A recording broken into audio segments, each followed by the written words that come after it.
Hello hello hello. तो welcome back to day 2 of 45 days group D preparation challenge. तो आज है day 2 45 days group D preparation challenge का। और कल मैं वीडियो अपलोड नहीं कर पाया था क्योंकि मैंने कल शूट ही नहीं किया, ठीक ना।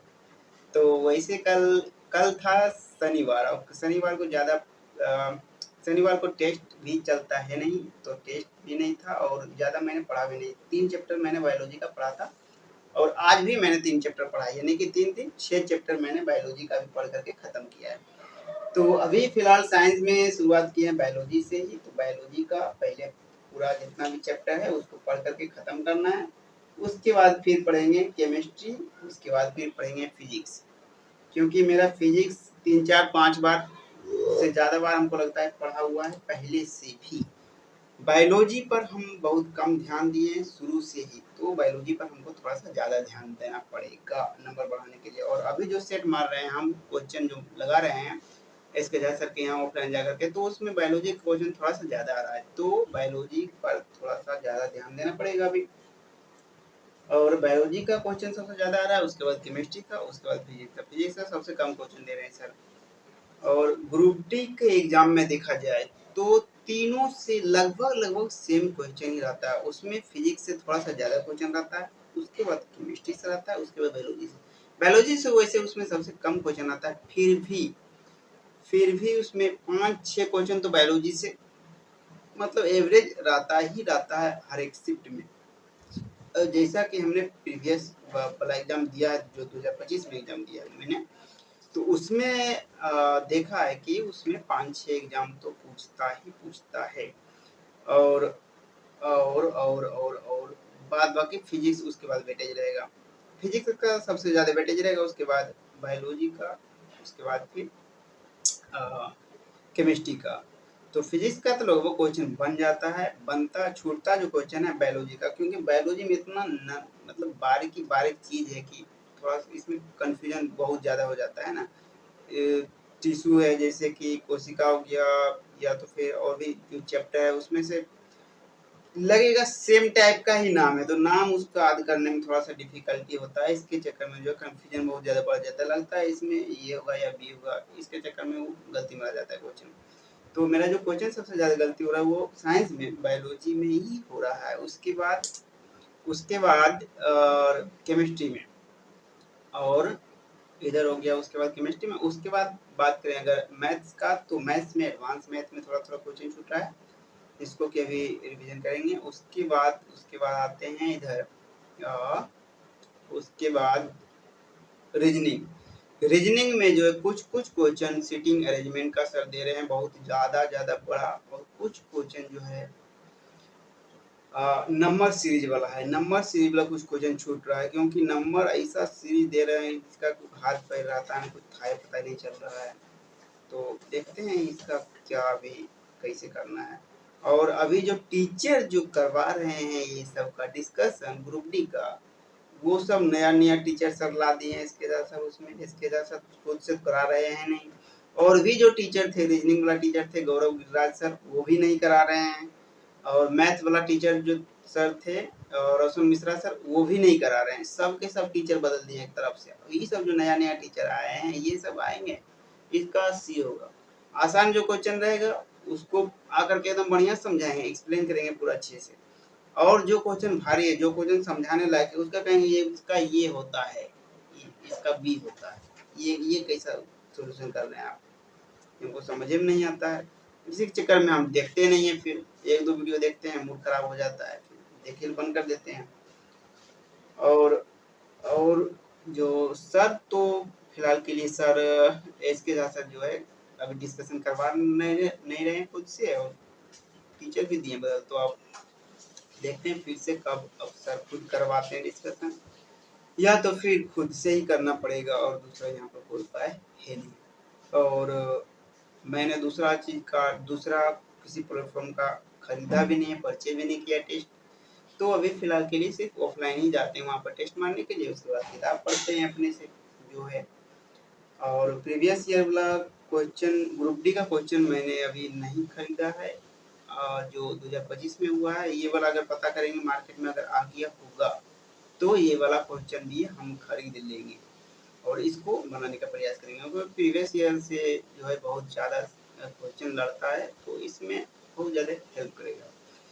और अभी हम फिलहाल के लिए ग्रुप डी का तैयारी करेंगे, जब तक अभी पटना में है वैसे पटना से अभी निकलने का प्लान है, लेकिन अभी कब निकलने का प्लान है कोई गारंटी है नहीं, लेकिन फिर भी हम प्रयास करेंगे 1-1.5 महीना के बाद यहाँ से निकलने का और कोई जॉब ढूंढने का। जॉब तो वैसे मिल ही जाएगा, दोस्त बुला रहा है, दोस्त मतलब पहले से काम कर रहा है कंपनी में तो बुला रहा है कि आओ यहाँ हम कोई ना कोई कंपनी में सेट करवा देंगे, लगवा देंगे जो, तो उसमें से तो उधर तो हो ही जाएगा, मतलब कि अगर चले जाएंगे तो सोच रहे हैं अभी कि ग्रुप डी का एग्जाम अगर ले लेता तो ग्रुप डी का एग्जाम दे करके जाते हैं, लेकिन अगर नहीं लेगा तो भी हम प्रयास करेंगे यहाँ से निकलने के, क्योंकि बहुत ज़्यादा ऊब चुके हैं हम यहाँ पटना में रहते रहते। पटना हम आए थे 2023 में, 2023 की शुरुआत में ही आए थे, 2 साल सोच करके आए थे कि 2 साल में यहाँ से नौकरी लेकर के निकल लेना है, और यहाँ हो गया है 3.5 साल, 4 साल कुछ दिन में पूर जाएगा, 3.5 साल तो हो गया है और अभी तक कुछ नहीं हुआ है। तो यहाँ अगर इसी लूप में अगर फंस गए तो 10 साल भी बीत सकता है, क्योंकि नौकरी लगेगा या नहीं लगेगा कंफर्म तो कह नहीं सकते हैं ना। हमारे हाथ में क्या है, मेहनत करना, मेहनत तो कर ही रहे हैं। तो हम सोच रहे हैं कि जॉब ज्वाइन कर लेंगे, उसके साथ मेहनत करेंगे, उसके साथ जो है प्रैक्टिस सेट लगाएंगे और जो क्वेश्चन नहीं बन रहा है उसको बनाएंगे, मतलब कि जो क्वेश्चन थोड़ा सा जो क्वेश्चन वीक है उस पर हम काम करेंगे और इसके साथ एएलपी का तैयारी करेंगे। और दो ही चीज का आप तैयारी सिर्फ करेंगे, एएलपी का और ग्रुप डी का, दो चीज का फॉर्म भरेंगे, एएलपी और ग्रुप डी का, क्योंकि जेई में मेरा टेक्निकल वाला पोर्शन जो था वो सब के सब हम भूल चुके हैं। तो जेई का अगर CVT1 निकल भी जाता है तो CVT2 मेरा होने वाला है नहीं। एएलपी का तैयारी करेंगे अभी 1-2 साल जॉब के साथ है, लेकिन करेंगे अब तैयारी, और हमें लगता है कि जॉब के साथ हम कर लेंगे तैयारी, क्योंकि कुछ लोग हैं जो कि जॉब के साथ तैयारी कर करके भी जॉब उन्होंने निकाला है, गवर्नमेंट जॉब, उसके बाद जॉब लिया है।